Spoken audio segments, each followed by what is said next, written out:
5 തലമുറകളായി നിങ്ങൾക്കൊപ്പം PRS hospital. ഓം ശ്രീനാരായണ പരമഗുരവേ നമഃ. എല്ലാവർക്കും നമസ്കാരം. ശ്രീനാരായണ ഗുരുദേവൻ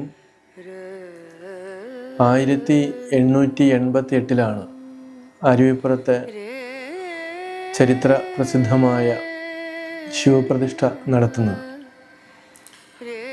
അതിനും കുറച്ച് വർഷങ്ങൾക്ക് മുൻപാണ് മരുത്വാമലയിലെ തപസ്സിന് ശേഷം ഗുരു അരുവിപ്പുറത്തെത്തുന്നത്. അങ്ങനെ ആ തപസ് ഇവിടെയും തുടർന്നുകൊണ്ടിരിക്കുമ്പോഴാണ് അന്നത്തെ സാമൂഹിക വ്യവസ്ഥ വളരെ മോശമായിരുന്ന ഒരു സ്ഥിതിവിശേഷം എല്ലാവർക്കും അറിയാവുന്ന കാര്യമാണ്. അപ്പം ഇവിടെ ഗുരു ഈ ക്ഷേത്രം ഇരിക്കുന്ന ഈ പ്രദേശത്ത് വരുമ്പോൾ അന്ന് ശങ്കരൻ കാട് എന്നാണ് അറിയപ്പെട്ടിരുന്നത്.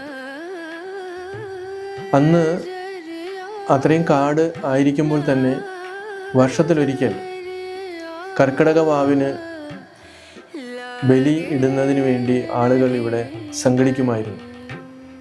അങ്ങനെ ആളുകൾ ഇവിടെ വരികയും പ്രത്യേകിച്ച് യുവ താപസനായ ഗുരുവിൻ്റെ സാന്നിധ്യം അവർക്ക് കൂടുതൽ ആത്മധൈര്യം പകർന്നു.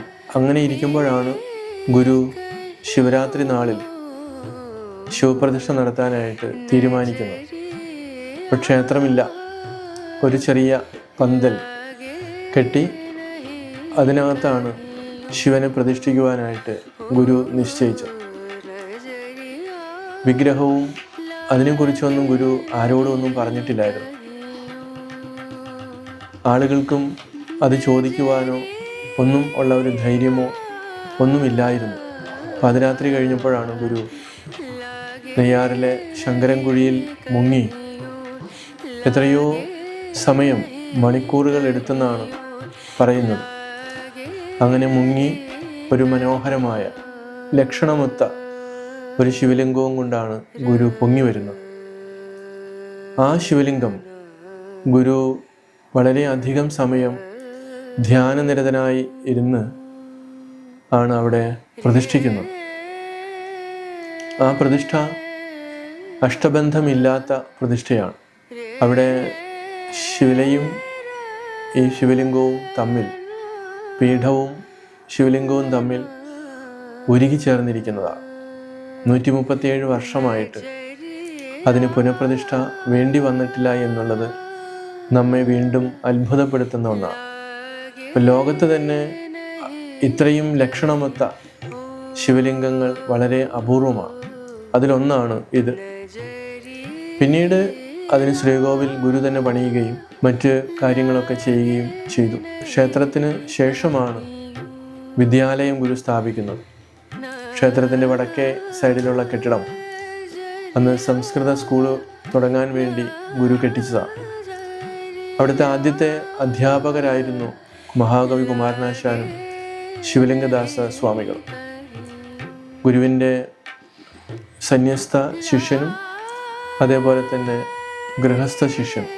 അങ്ങനെ അവിടെ 3ാം ക്ലാസ് വരെ സംസ്കൃത സ്കൂൾ നിലനിന്നിരുന്നു. പിന്നീട് അത് നിലച്ചുപോയി. ഇപ്പോൾ നമ്മൾ വീണ്ടും അത് പുനഃസ്ഥാപിച്ചു. അവിടെ CBSE സിലബസിൽ സ്കൂളിൻ്റെ പ്രവർത്തനം നടക്കുന്നുണ്ട്. അതിനുശേഷമാണ് തെക്കേ സൈഡിലുള്ള കെട്ടിടം ഗുരു കെട്ടിച്ചതാണ്. അവിടെയാണ് ഗുരു വിശ്രമിച്ചിരുന്നത്. ആ വിശ്രമിച്ചിരുന്ന മുറിയാണ് ഇന്ന് അരുവിപ്പുറത്തെ നമ്മൾ ഗുരുവിനെ പൂജിക്കുവാൻ വേണ്ടി ഗുരുവിൻ്റെ കട്ടിലും കസേരയും വടിയുമൊക്കെ സൂക്ഷിച്ചു വച്ചിട്ടുള്ള ആ പുണ്യ റൂം. അതോടൊപ്പം തന്നെ അതേ കെട്ടിടത്തിൽ തന്നെയാണ് ഭൈരവൻ ശാന്തി സ്വാമികളും മഹാകവി കുമാരനാശാനും താമസിച്ചിരുന്നത്. പിന്നീട് SNDP യോഗം, ഇവിടെ ഒരു വാവൂട്ടി യോഗം ഉണ്ടായിരുന്നു. അത് മാറ്റിയാണ് ശ്രീനാരായണ ധർമ്മ പരിപാലന യോഗം, SNDP യോഗം കൂടുന്നത്.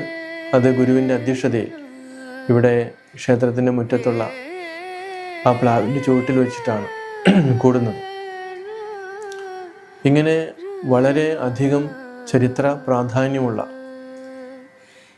ഒരുപാട് സംഭവങ്ങൾ നടന്നിട്ടുള്ള പുണ്യ സങ്കേതമാണ് അരുവിപ്പുറം ക്ഷേത്രം മഠം. ഇവിടെയാണ് ഡോക്ടർ പൽപ്പുവിൻ്റെ അമ്മയുടെ അധ്യക്ഷതയിൽ സ്ത്രീകൾ ആദ്യമായിട്ടൊരു സമ്മേളനം കൂടുന്നത്.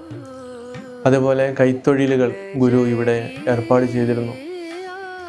ധാരാളം കാര്യങ്ങൾ പ്രതിഷ്ഠയ്ക്ക് ശേഷം ഗുരു ലോകരുടെ അടിച്ചമർത്തപ്പെട്ട ജനവിഭാഗത്തിൻ്റെ ആ ഒരു അജ്ഞാനം മാറ്റുന്നതിനും അവർക്ക് അവരുടെ സ്വന്തം വ്യക്തിത്വത്തിൽ നിൽക്കുന്നതിനും വേണ്ടി രൂപകൽപ്പന ചെയ്യുകയും അത് പ്രാവർത്തികമാക്കുകയും ചെയ്തിരുന്നു.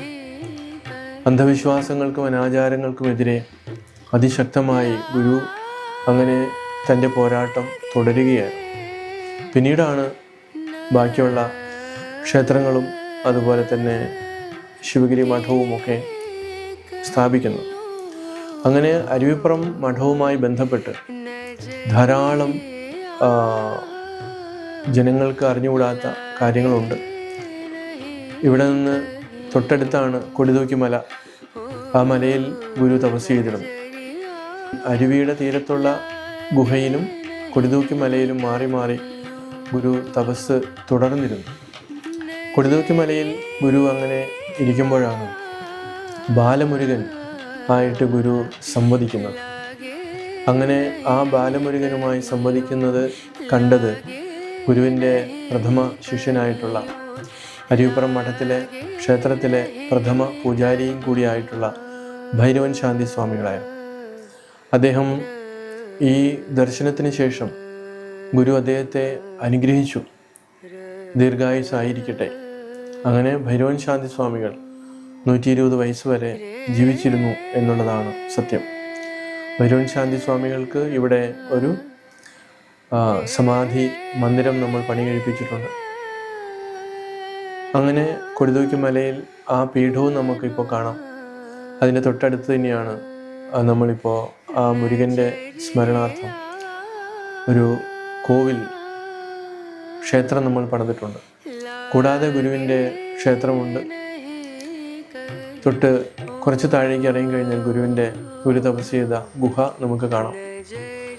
ഇപ്പോൾ അവിടെ യോഗ ധ്യാന മണ്ഡപം പണി ചെയ്തിട്ടുണ്ട്, നടക്കുന്നുണ്ട്.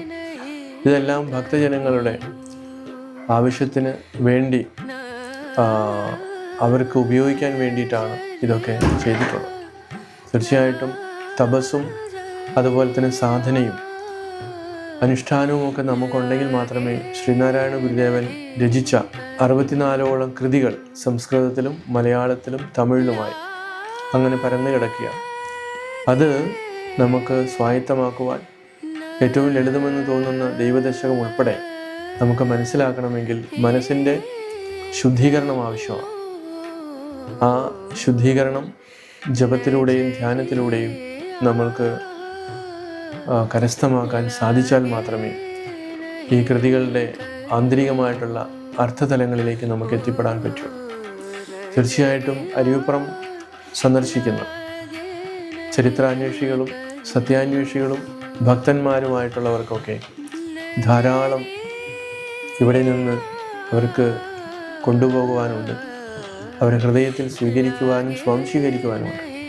തീർച്ചയായിട്ടും അരുവിപ്പുറത്തെ ആ രീതിയിൽ കാണാനും അറിയുവാനും ഏവരെയും ഈ പുണ്യധാമത്തിലേക്ക് സ്വാഗതം ചെയ്യാം.